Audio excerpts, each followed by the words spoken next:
Good morning, afternoon, or evening to wherever you're dialing in from. Thank you so much for joining. We're just going to give some time for folks to join up, and then we'll sort of kickstart in a couple of minutes here. But in the meantime, if you'd like to sort of share where you're joining from, that'd be great, so we can see where across the globe we've got people coming from. And you can do that in the chat function.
So the chat is apparently disabled, so feel free to share where you're joining from in the Q&A, and we'll just sort of wipe those responses out once we get to sort of the main session. But thanks for those who are sharing where you're from.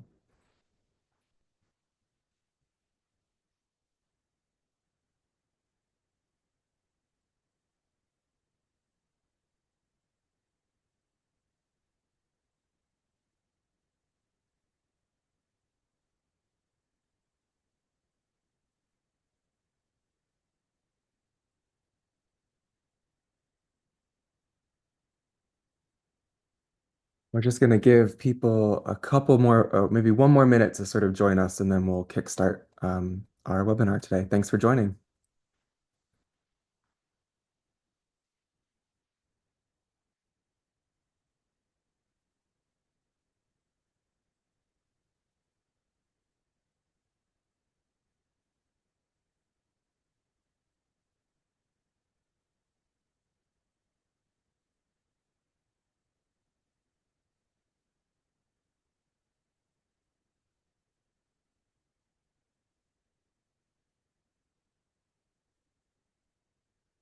Okay, I think we'll get going, and those who join will join when they can. Thank you so much for being here today. We are super delighted to be launching this new initiative in partnership between Wellcome and Neuromatch, which is our generative AI for mental health research accelerator. I'm Bradley Roberts. I am the new Chief Executive Officer of Neuromatch, and I'm joined here with many different colleagues across Wellcome, spanning the mental health team, the research funding team, and the data for science and health teams. And in our second session today, because we're hosting two webinars to ensure that we can sort of cover the breadth of time zones across the globe, we'll also be joined by a colleague at Google as part of this partnership. Next slide, please, Athena. So, joined with me today is Matt Brown and Naomi Hertz from the Data Science and Health team. We have Hannah Atkinson and Lampros from the Mental Health team at Wellcome, and Emily Rance from the Research Funding team. And as I said, Miguel will be joining us for session two. That session will also be recorded. So if you have any sort of specific queries around sort of the Google partnership that we'll be explaining a little bit later in the webinar, you can also tune in and find that recording online in the next couple of days. Um, Next slide, please, Athena. So today, our main purpose is to launch and explain this new research accelerator and exclusive funding call from Wellcome on generative AI for anxiety, depression, and psychosis. We'll deep dive into eligibility and remit, and really kind of go through the accelerator application process, as well as making sure at the end that we have a lot of time to answer all questions that you might have for us. So we'll have a panel discussion there at the end. Next slide, please, Athena. So we are using the Zoom webinar function today, and you can add your questions through the Q&A function at any time. I can see many of you are sharing where you're dialing in from, but as you have questions throughout the call, feel free to sort of add them in there. We really would encourage you to upvote questions that are important to you so that we can really make sure at the end that we spend time answering questions that help clarify questions that sort of everyone has about the funding opportunity that we're going to discuss today. Um, and just to note that this webinar is being recorded, and we will be sharing it online at the end of today. Um, Next slide, please, Athena. So with that, I'd like to hand over to Matt Brown, who will kind of give a little bit more explanation as to why we're here and why we're doing this initiative. Over to you, Matt. Thanks so much, Bradley. Thanks everyone for joining us. So yeah, it's my job just to give a little bit of an overview as to why it is that we have started this initiative and at a high level what it is. And so I think a key point really that has driven this for us is that as mental health problems are so closely tied to language, both in measuring and in some forms of intervention, generative AI does offer a real opportunity to improve and even rethink the way we measure and treat mental health problems. And so, because of this, we're offering this opportunity to bring researchers together with healthcare professionals, developers, ethicists, people with lived experience to help explore the potential of generative AI to aid mental health. So I think it's important here to say that our aim is to lay the groundwork for a large and positive impact of generative AI in mental health by funding the development of a new generation of mental health first generative models. However, real world deployment of generative AI powered solutions are beyond the scope of this program. So we are really focusing on fundamental research here. And so we're looking for teams of researchers that will build projects to this end. So this could be optimizing how generative AI can be used in measuring mental health or showing how generative AI models can work in collaboration with clinicians and people with lived experience safely and efficiently.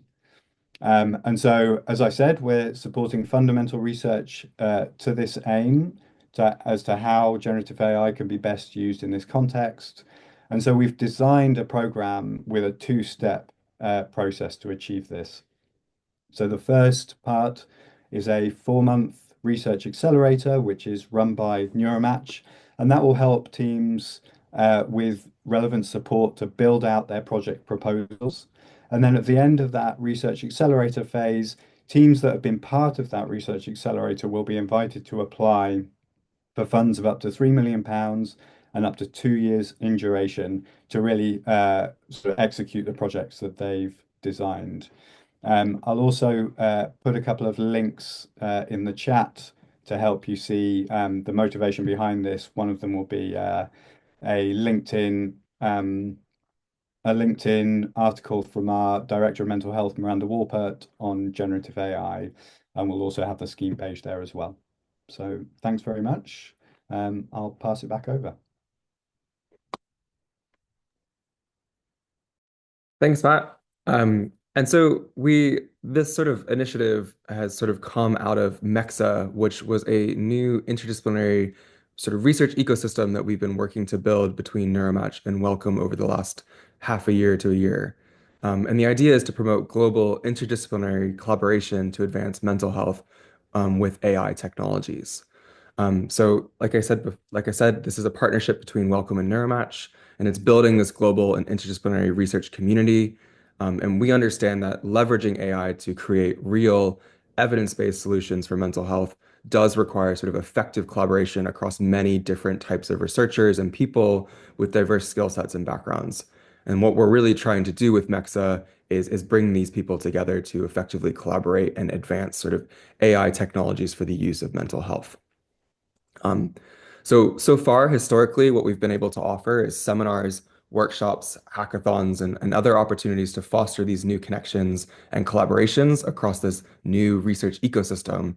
Um, and what we are really excited now is to sort of launch this research accelerator and to be able to provide sort of a funding opportunity for these interdisciplinary teams to take this forward in their research agenda.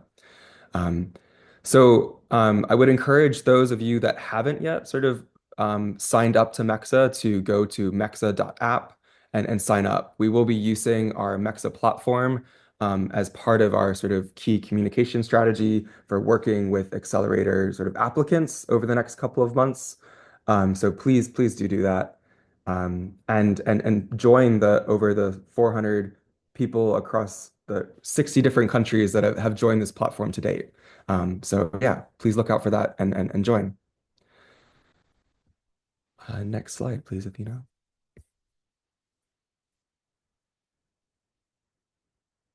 So as Matt has discussed, we're sort of taking this funding opportunity into two stages. And the first stage is our research accelerator, and this will be primarily managed by Neuromatch on our side. The aim of this accelerator is to really help support teams to produce high quality proposals at the intersection of AI and mental health for this sort of exclusive funding call at stage two. Um, Teams accepted into the accelerator will gain critical support, including research proposal development. We'll also offer workshops on designing pilot experiments and using project code and data management for collaborative research projects. We'll be providing funding and resource for pilot research or pilot model development, including compute power where required. Um, and we'll also offer funding to cover contributions of team members that can't join the accelerator as part of existing salaried positions. Um, we'll also offer collaborative opportunities with foundation model industry partners, which Naomi will discuss in a little bit, as well as expert-led support for integrating lived experience into the research program, which is essential to the success of the program, as well as ethics support to ensure responsible AI development. Um, it's really important to acknowledge here that although we will be providing resource for individual teams and we'll be assessing what resource those individual teams need at the very start of the accelerator, you won't be able to ask for funds as part of the accelerator application. Neuromatch will be working really closely to equitably distribute the resource that we have across those accepted teams on a need by need basis. Basically, understanding that each team will have a very different need for what they need to sort of pull together a really high quality proposal over the 4 month accelerator. Um, Next slide, please, Athena. And then, of course, as Matt already discussed, those that are accepted into the accelerator will have exclusive opportunity to apply to Wellcome's funding call on generative AI for anxiety, depression, and psychosis. And this will be for up to £3 million for 2 years. And so if you do want to apply for this funding program that's run by Wellcome, you will have to apply for the accelerator in stage one and be accepted to be able to do so. So just really making that clear that it's a two-stage process, and only those that are accepted into the accelerator will have the ability to apply to the funding call in stage two. And the program timeline, next slide, please.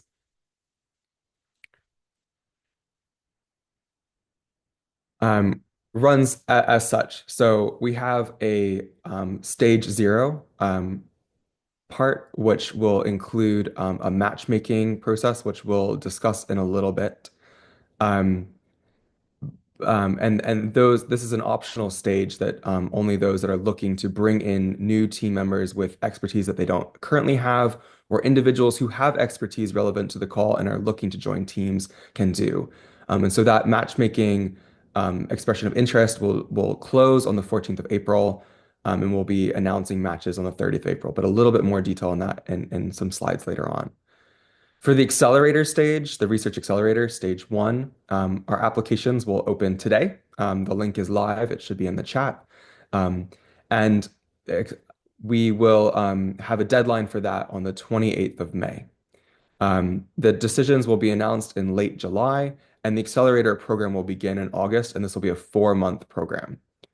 And then for stage two, applications will open sometime in August, with the deadline in December at the end of that 4-month accelerator program, with funding decisions in February 2026. And now I'm going to hand over to Naomi, who will talk us through. Oh, sorry. Yeah, Naomi, who will talk us through eligibility for the program. Thanks, Bradley. So who can apply to the program? This is for teams of 2 to 8 people, and teams must have relevant experience in mental health, generative AI, ethics, and lived experience of mental health. So lead applicants must have experience to lead and drive a project of this size. They must be able to commit sufficient time during both the accelerator phase and if selected during the full funding call, and have a permanent open-ended or long-term rolling contract for the duration of both the accelerator and the full award.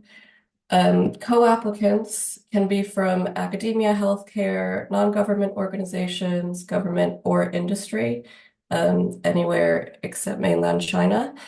And collaborators are there to provide technical, clinical, or data access support, but don't lead research. Administering organizations must be nonprofit and can be based anywhere in the world, again, apart from mainland China. Co-applicants and collaborators can both be based at commercial organizations, but lead applicants cannot. Lead applicant and co-applicant orgs must be able to sign up for Wellcome's grant conditions. As Bradley just mentioned, individuals looking for teams or also teams looking for additional individuals can apply for the matchmaking service that Neuromatch is offering, and he'll explain more about that in a few slides. Next slide, please, Athena.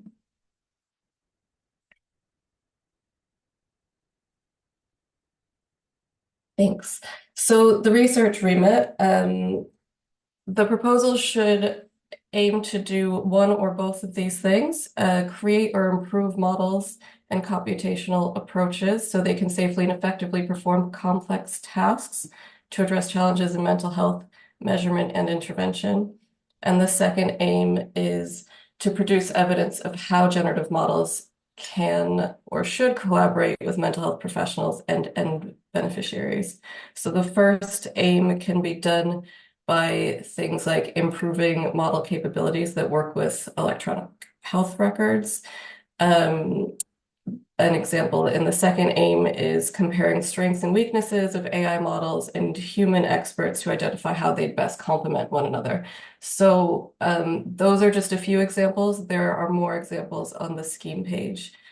The program won't support any real-world application of Gen AI, so proposals can test models, measures, and interventions with consented participants in controlled environments, but this is not meant for deployment in the general population. Next slide, please.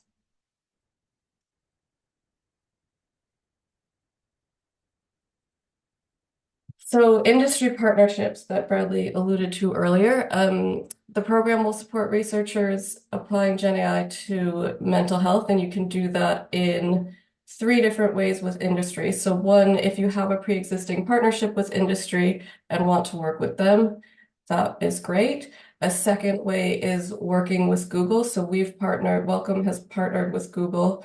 If you don't have existing connections to foundation model providers, but you think your research would benefit from one, you can apply to collaborate with Google. And that would mean receiving support from subject matter expertise and technical experts at Google Health and Google DeepMind, receiving compute resources necessary for the proposal, and guidance and access to models as appropriate for the different projects. And the third thing is having no partnership with industry. So you don't need to partner with a model provider, and working with any provider doesn't give one application advantage over any others. Requesting a collaboration with Google doesn't guarantee that you'll work together, And you should make your decision based on what's best for your research proposal. I think that I will be handing over to Hannah to talk about lived experience now. Thanks, Naomi. Next slide, please, Athena. So yeah, it's been mentioned that we expect projects to involve lived experience, and just to explain a little bit about what we mean by that. So we understand lived experience as a unique form of knowledge, insight, and expertise that comes from having first-hand experience of mental health challenges. So this is about people who have experienced a health condition themselves, anxiety, depression, or psychosis, either in the past or currently, being able to sort of contribute to shaping the research, and they do not need to have been diagnosed by professionals or have accessed formal services. In terms of sort of what this collaboration looks like, we're open to different models, including involving lived experience experts as co-applicants or collaborators. We just want to see that it's sort of an appropriate level for that involvement to be meaningful and to meaningfully shape the projects. Lived experience experts should be engaged as colleagues who use their knowledge and expertise to inform the strategic direction, design, and delivery of the research, including in leadership and governance roles. So this isn't about sort of storytelling or testimonials. It's about the strategic insights people living with these conditions have gained through their experiences, and how that can shape things. So there'll be more information about this available via Wellcome's website, and hopefully we can also share a link to our guidance there. And there'll also be support provided through the accelerator. And just to reiterate that there is support, there is funding available for people who aren't able to take part in the accelerator as part of a salaried position. So this might help some lived experience experts who are working freelance to get involved. Next slide, please. We also expect all projects to include ethics expertise. So this should be expertise that spans the entire research pipeline, including model development, refinement, evaluation, and deployment, and should also be relevant to the context in the area of research. So this is another place where lived experience involvement can be really helpful in understanding that sort of local context.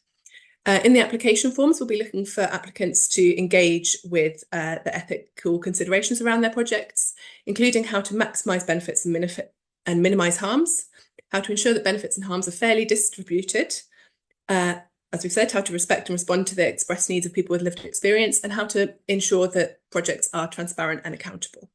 Again, there'll be more support provided by Neuromatch on this during the accelerator. Back to you, Bradley. Thanks very much, Hannah and Naomi.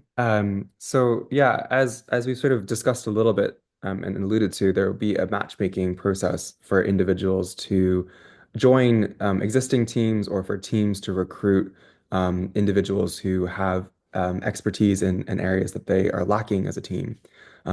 So as Hannah really alluded to, it's really important that we consider integrating lived experience into the research program as well as ethics. And so we would encourage teams to kind of think about whether or not they have the expertise on their teams as they already exist, or whether they could benefit from sort of bringing in additional members who have that expertise. And so our matchmaking process is a way for us to bring together those different individuals with different expertise into new teams. So and also to sort of re-emphasize that for the accelerator application process, we only will be accepting applications from teams and not individuals. So with that, we have our matchmaking service where individuals can apply or teams can apply, indicating kind of where they're looking for additional expertise. You can find the link for the matchmaking service in the scheme page. And you can opt into this service by the 14th of April through an expression of interest form. We'll then connect you with relevant individuals, but you're not required to apply with them. It's just an opportunity to encourage collaboration and strengthen teams for you to see if that match is a good fit for you to move forward with. And then at that point, you can then decide whether or not to apply as a team or not. But we do hope you will engage in this. Neuromatch has a sort of strong history in using our matching algorithm to build new collaborations and new sort of teams. And so there's no harm in kind of going through the process and seeing what you might be offered at the end of it. So would encourage you to apply for the matchmaking. Um, Next slide, please.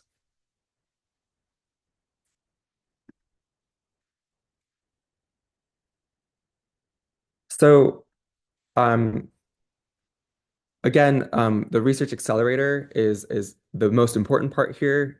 You definitely need to apply for the Research Accelerator if you want to undertake the sort of the accelerator program, but also apply for that exclusive funding opportunity at the end of the accelerator. The matchmaking process that I just talked about is completely optional, but this part is mandatory for participating in the program. So the deadline for the accelerator stage 1 of this program is on the 28th of May, and more details are outlined in the scheme page. And again, all teams sort of looking for additional expertise need to apply for that matchmaking form by the 14th of April. This is an optional step. And we also will be hosting an accelerator application workshop on the 7th of May. We'll be distributing more information about that in the next week. And this is again an optional step, but an an opportunity for those teams or individuals to sort of come together and think about the types of things that we'll be looking at during the assessment process of the accelerator, and how you can best suit your applications for the application process. Next slide, please.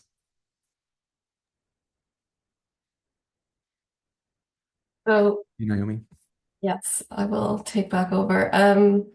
So the application assessment will be done by an advisory committee, and they'll assess it based on this slide and the following slide. So 60% of the assessment will be around the team skills and experience. So ensuring that multidisciplinary team we've been talking about, with experience in mental health, generative AI, lived experience, and ethics. The team will also need to demonstrate sufficient technical expertise to deliver the research. I've already mentioned including lived experience and having the necessary skills to effectively involve and collaborate with people with lived experience. Ethics, and the lead applicant must have the experience or necessary support structures in place to lead and drive a collaborative large-scale research proposal. Co-applicants must be essential for the delivery of the project and make a significant contribution to the proposal. Next slide, please.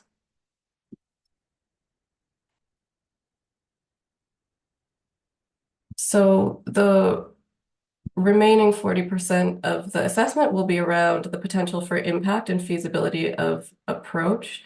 The potential, it will be evaluated on the potential for the proposed research to lead to one of the 3 bullet points here. So either novel ways to measure the presence, nature, and or degree of depression, anxiety, or psychosis.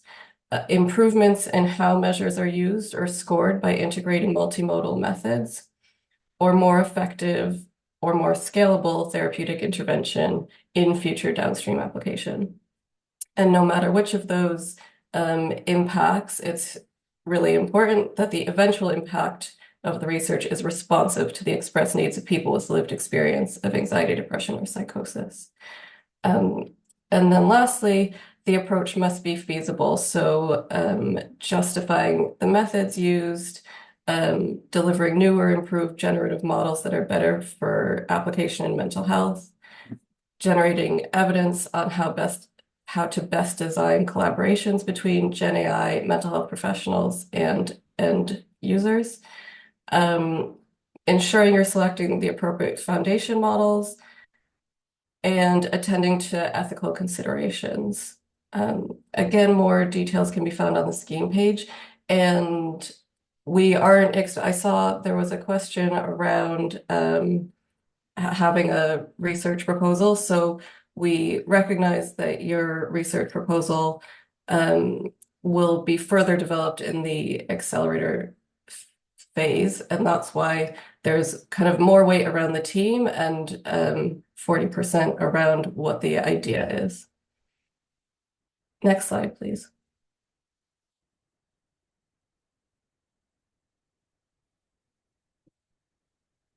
Back to Bradley, I think. Yeah, this is just to wrap us up before we move into our Q&A panel, to sort of emphasize the process and the different deadlines.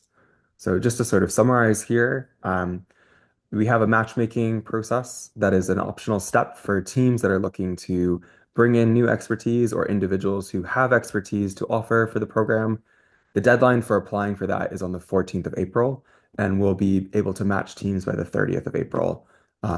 We will also be holding an optional accelerator application workshop on the 7th of May, and we'll be sharing more details on that in the next week or so.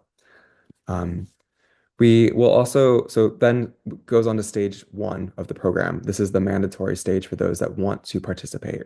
Applications will open today and are live on the scheme page already. Um, and the application deadline for that will be the 28th of May. Our decisions will be announced for who is accepted into the accelerator program um, around late July time, beginning the program in August. This is a 4-month research accelerator that will run from the beginning of August for accepted teams. Stage two for that exclusive funding opportunity, only open to those that are accepted into the accelerator program, will open in August 2025. And applications for that exclusive funding opportunity for up to £3 million across 2 years will close in December 2025 at the end of the accelerator program, to make sure that we give teams the right amount of time to prepare those high quality proposals that we're looking for. And funding decisions for that exclusive funding opportunity will be announced sometime around February 2026. So please do look at the scheme page for much more information than we've been able to share today. A lot more details there, and should answer a lot of your questions, and also provide the links to all the different forms. But we also are here to sort of answer any questions that you might have. And so we will do that now. We already have many questions in the chat, and so the panel are here to sort of help answer those. Um, so if we could get the panel back up. Great. Um, so we already have many questions in the chat. Um, one question that is has been asked is around how many teams that Wellcome thinks will be sort of accepted into the accelerator. Maybe Matt or Naomi, do either of you want to sort of answer that question? You want to take this one, Naomi? Let you take it. Um, I I think we are unsure of how many applications we're going to get, and the number that goes through the accelerator program is going to be based on the quality. Um, and I don't know if there's anything you want to add to that, but I don't think we have a number at the moment of how many applications will be included. Yeah, I think that's right. I think that we'll look at the number of and the quality of the applications that are coming in. We will have a committee assessment that will make a decision on those applications and how many then we admit through to the accelerator. Obviously, there's fortunately Neuromatch's platform is quite scalable, and so it allows for a larger number of people to be part of that program. But there will inevitably be some kind of upper bound, but mostly it will be driven by the quality of the applications coming in. Yeah. Thanks. We also have a number of questions around individuals who are looking to match with teams. So yes, you can apply to the matchmaking process that's been indicated in the presentation. You just need to do that by the 14th of April, and we'll hope to connect you with one or two teams that would be a potential good fit for your expertise and maybe the expertise that those teams are sort of without. And so would encourage those individuals who are looking to participate in the accelerator to apply for that matchmaking process. We also have a question maybe for Emily around just clarification, um, whether or not an individual can participate from Iran. And I think that's correct, right? Yes, so long as you meet the eligibility requirements that are put on our available on our scheme page, if you are based in Iran, you would be able to apply. Thanks. Um, we have a question maybe for you, Lampros, around other types of mental health disorders, for instance, like autism and ADHD, and whether or not those could be considered for this program. Yeah, thank you, Bradley. So the mental health strategy revolves around anxiety, depression, and psychosis, although we have a broad definition of this. So it does cover OCD, PTSD, bipolar disorder, and any perinatal mental health problem. Now, although kind of autism and ADHD and kind of these new developmental disorders would be considered out of scope, you can still investigate them in the context of anxiety, depression, and psychosis as we broadly define them. So, for example, you can investigate autism in people with depression, you can investigate ADHD in people in the bipolar spectrum. So, these kind of combinations would be in scope. Thanks, Lampros. I think that's an important consideration or clarification that is helpful. Um, we have a question that has 12 upvotes, so I feel like we should definitely address that about the sort of requirement for a full time ongoing contract. Um, so the question is, I'm curious about the requirement for a full-time ongoing contract. This seems like it could be a fit for an academic. However, it seems hard to imagine for most people with a full-time job that they would be able to have much bandwidth to dedicate to the project outside their full-time job and other responsibilities. Um, so anyone on the Wellcome team want to sort of address that one? Yeah, I Matthew? can take that, and Emily can also chime in if it's useful. So we are envisaging these to be largely, we imagine, driven by academics or people coming from academic institutions, and we require those contracts to be in place just so that we're happy that researchers have secure positions over the lifetime of the awards that we would propose to give. Um, I think that it's always a challenge balancing kind of academic work with the other or research work with the other pressures. But because these are significantly large awards and we expect them to take a significant portion of people's time, we need that assurance that those individuals involved will have the time and space they need to actually do that work. So there are certain cases where if they're smaller awards, it might look a bit different, but these are quite substantive awards, and so we'd expect people to be able to dedicate the time and space to them. Thanks. Um, we have a quick clarification that I think Emily, you could clarify is can the startup be the administering organization? Could a startup, sorry, be an administering organization? So I think a non-academic institution or organization. Yes, so administering organizations can be a higher education institution, a research institute, a non-academic healthcare organization, or a not-for-profit or non-governmental research organization. In this particular scheme, commercial organizations are not eligible to apply as administering organizations. However, co-applicants and collaborators can be based at commercial organizations. Thanks.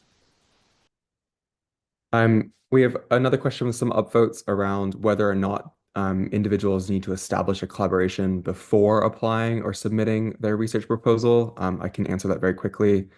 Yes, you do. We are only accepting applications from teams for the accelerator, but I will again emphasize that we have a matchmaking service for individuals who are looking to find a team, and so would encourage you to apply for that.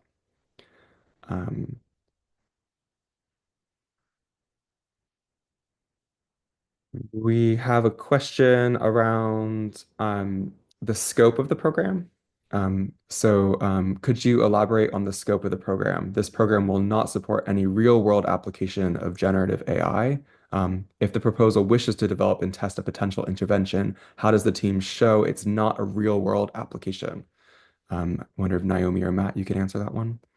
Yeah, I can have a go at that. So I think that, we're open to, there's no kind of one way that we expect, but I think what we need to see is that, you have the appropriate ethical approvals in place. You have sufficient control. So if you are working with people that maybe have mental health problems, they have consented into a particular study, they understand the risks involved, and there are controls in place to make sure that any particular risks are adequately mitigated. I think that is fundamentally different to sort of deploying in what we would call a sort of the real world environment where actually you have much less control over who is using the products that you're developing and the tools that you're developing. And so you can't monitor or deal with the risks in the same way. So hopefully that provides a bit more clarity on that.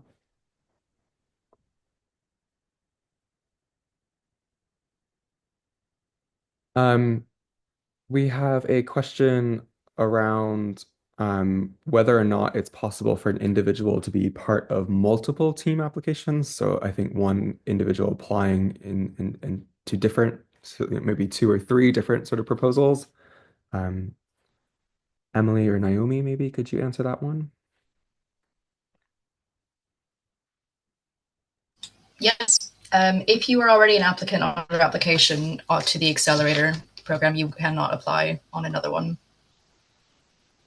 So you have to choose one Yes. to apply with. Um, We have a question around whether or not the accelerator stage will include salaries for people participating. So our hope with the accelerator stage is for individuals who are not on a contract and maybe would require some salary to participate in the accelerator, that we would hope to provide that at the accelerator stage. So yes. But again, you cannot apply for funding as part of the accelerator stage, but rather Neuromatch will be working with those teams accepted into the accelerator to understand the individual needs of those teams and the resource that they'll require to develop those high quality proposals over the 4-month program. Sorry, I'm just going through and looking what's got the most upvotes. We have an interesting question on basically whether or not Wellcome takes a sort of percentage in any successful companies that sort of, I guess, arise from this research program. Does anyone want to answer that one, Matt?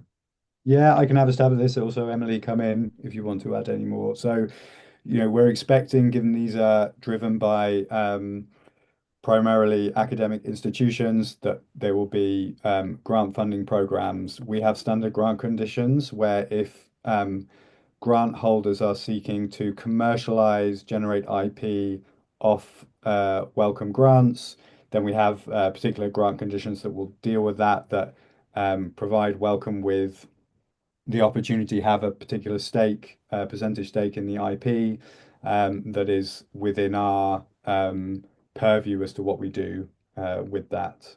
And then that's a case by case discussion with any relevant teams who are going down that road. Is that accurately answered, Emily? Yes. Great, thank you. Great. We also have a question around lived experience involvement and whether or not there's a preference in involving lived experience experts as like a co-I on the team or through other sort of groups and charities. Hannah, do you want to sort of tackle that one? Yeah, absolutely. It's a great question. Thank you. So there is no preference for what model you use. What we'll be looking for is whether the model seems appropriate to get the engagement you need to answer your research question. So obviously having a co-O on the team means that they have a lot of proximity to the project. They've got great depth of involvement, whereas sort of having a group of individuals, you get a greater breadth. I would say that one single person for the lived experience perspectives probably won't be adequate because they can't be expected to sort of represent a plurality of views. So it may be, yeah, as you suggested, a mix of both. But we'll just be looking for sort of what questions do you need answered by these perspectives, and is your module appropriate to get those answers that you need? Great. Thank you, Hannah. Um, we have another question on whether foundational research is exclusively for new model development, or could it be to develop and validate new products using existing models? Um, Matt or Naomi, do you want to maybe answer that one? Yeah, I can answer that one. So, it doesn't need to be exclusively for new model development. What we're looking for is research to help improve. So, either new model development or research to improve existing pipelines, making relevant and specific for mental health research. So, I think, yeah, hopefully that answers that one. And then maybe a follow-up, it's the same sort of question is whether or not is the integration with healthcare professionals required, or are purely digital solutions eligible? So I think we are looking for engagement with healthcare professionals as part of this. So obviously there is a compelling opportunity to sort of have fully automated solutions, but we feel that there is a need to um, develop these proposals in collaboration and in concert with healthcare professionals at this stage. So we're open to trajectories being towards fully automated solutions, but at this stage, we think we need involvement of healthcare professionals. Great, thanks. We have a question around industry partner involvement and the potential Google collaboration. So if a team already has an industry partner but feels that they would benefit from a collaboration with a foundational model provider, are they eligible to apply for the Google collaboration?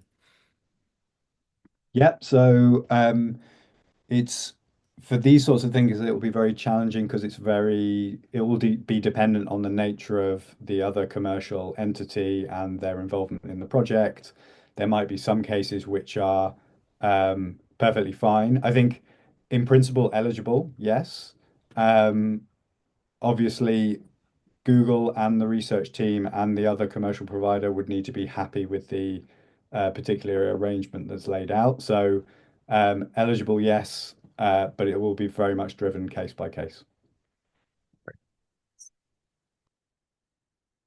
We have another question. It's sort of similar vein to what we've had before, but just to sort of clarify again, can startups apply to the accelerator with an academic partner, or can the funding go only to nonprofits or also to startups? Yeah, so I think as Emily said, so lead applicant needs to be um, higher education institution, non-profit, but a startup could be, for example, a collaborator on a project. So they can be involved, but they need to have a lead applicant coming from those eligible institutions that Emily outlined. I'm just looking through to see what sort of area we've not covered already. Um,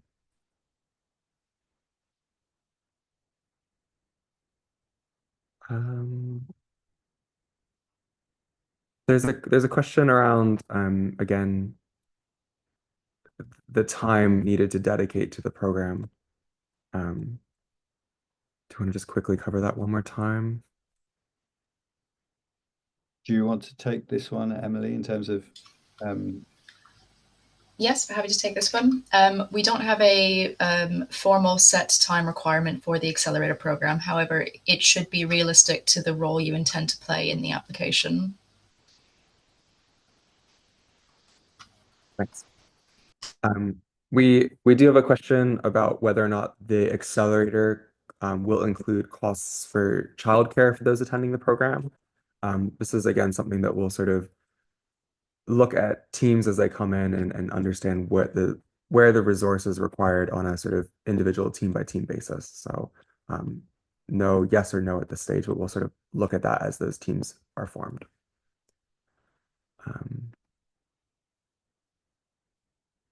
We have a question around who will own the rights to the model that they sort of develop through the research program, and whether or not it will be open and publicly accessible, or they can retain sort of private ownership of it.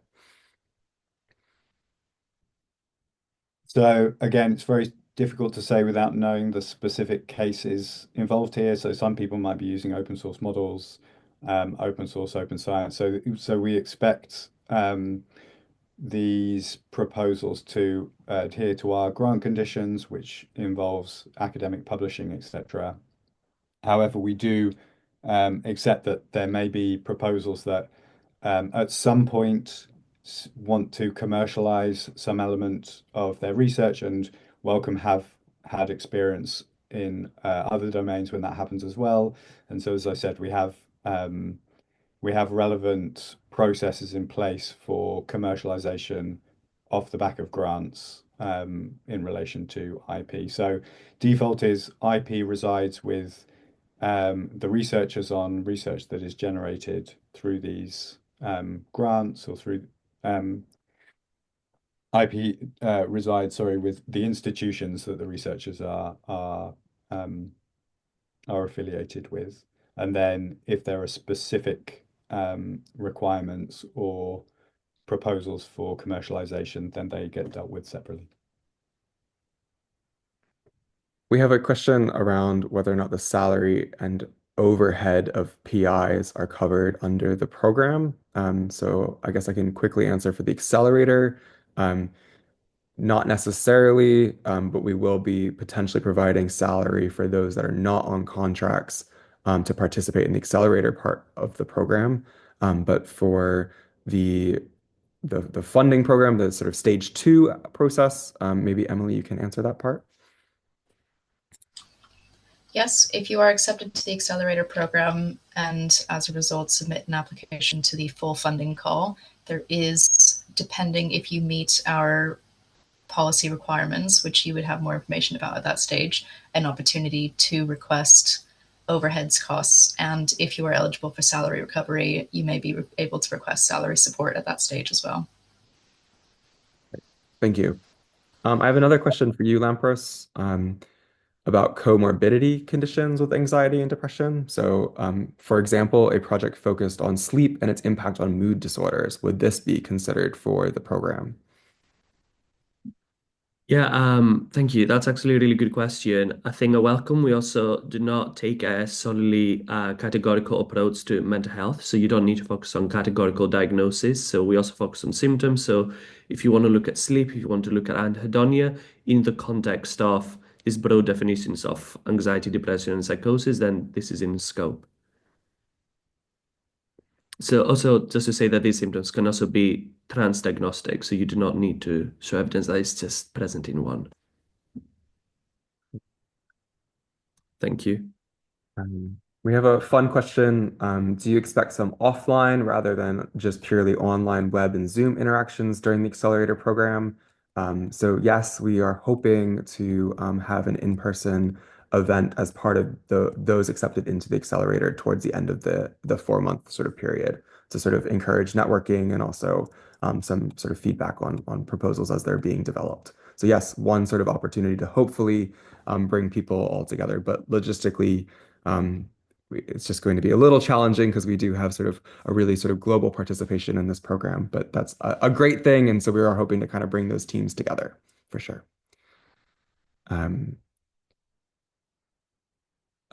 There's a question around research remit, and I think this is, I guess, important to clarify once more is do those initial proposals have to satisfy both aims that Naomi outlined, or can a proposal just sort of focus on one of those aims?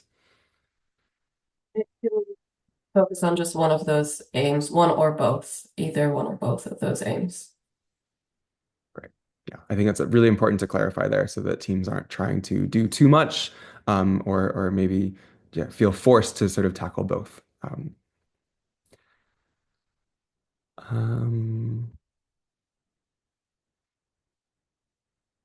Sorry, I'm just many questions, but some are ones that we sort of same sort of areas that we've tackled already. There's a question around the expression of interest and will we get any feedback, e.g., on the feasibility of the proposed idea. So I just want to clarify here that the expression of interest stage is for the matchmaking process only, and that is for us to identify your expertise and or your team's sort of collective expertise and match you with either individuals or teams where there are sort of gaps and are synergies to sort of fill those gaps. Um, we won't be providing any feedback on applications at the matchmaking stage. It's just to get an idea of where you're kind of hoping to take your proposal so that we can align you with the right type of individual.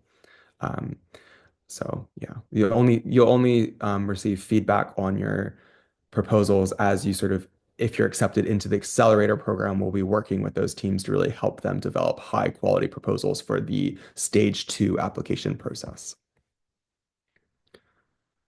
Um, There's a question around whether a formal application is there to apply for the Google collaboration. So I just want to clarify that there is within the Wellcome application a question around whether or not you'd like to collaborate with Google.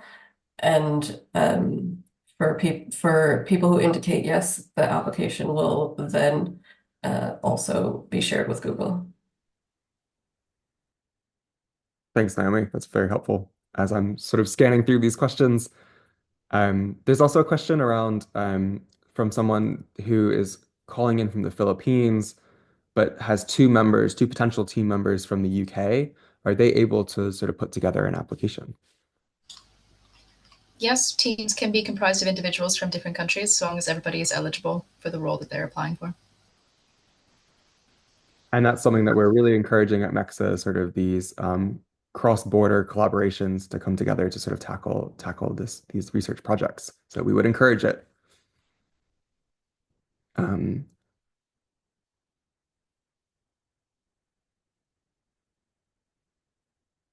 Any others on the panel have a question that they're burning to answer in the last sort of couple minutes that we have here?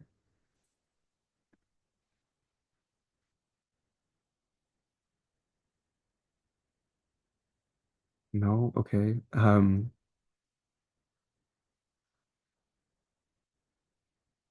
I think then we will sort of wrap up. We will definitely post this recording on our channels in the next 24 to 48 hours once we can get it up online. And we also have another session in 4 or 5 hours. But this is a repeat session, so there's no reason to attend it if you've attended this webinar. It's just so that we give individuals across the world sort of an opportunity to attend one of the webinars today. Again, please find all and more information on the scheme page, including the matchmaking link, as well as the application form for stage 1 of the accelerator on Wellcome scheme page.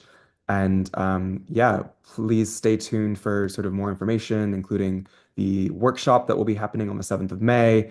And I would encourage everyone, if they haven't, to sign up to the MEXA.app to create a profile, because we'll be using that as a main point of communication for the accelerator moving forward. So thank you very much for attending, and thank you very much to our panelists for all their helpful insights. And we look forward to working with you on this journey. So yeah, thanks very much. Thanks, everybody.